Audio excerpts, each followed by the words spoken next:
Nampak-nampaknya apa yang saya selalu ingatkan semakin menjadi nyata.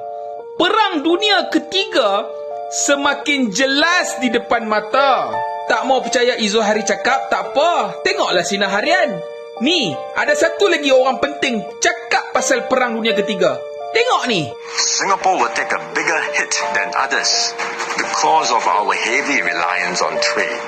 The last time the world experienced something like this was in the 1930s. Trade wars escalated into armed conflict and eventually the Second World War.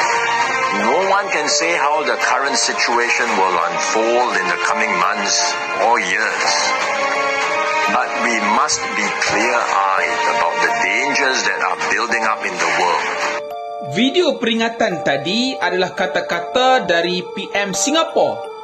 Dia telah menyatakan yang Singapura kini telah mula bersiap siaga untuk berhadapan Perang Dunia Ketiga. Isu kritikal yang kita perlu fikirkan sekarang ni bukan perang akan berlaku ataupun tidak lagi dah. Dah habis dah zaman tu. Sekarang ni, apa persiapan anda untuk berhadapan dengan perkara ni? Cadangan saya tetap sama seperti dulu.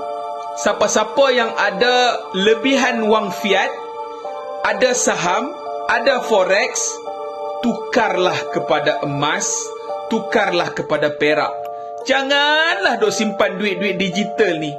Kalaupun perlu ada duit dalam bank, sekadar pemudah cara urusan sahaja.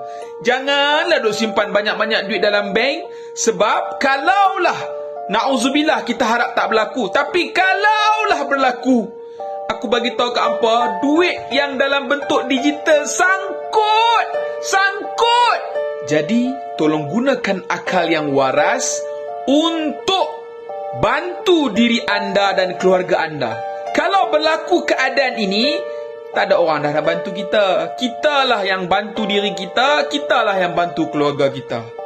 Boleh guys? Tolong sharekan video ni sebanyak-banyaknya agar orang mula buat persiapan dan persiapan yang tak panik. Jom!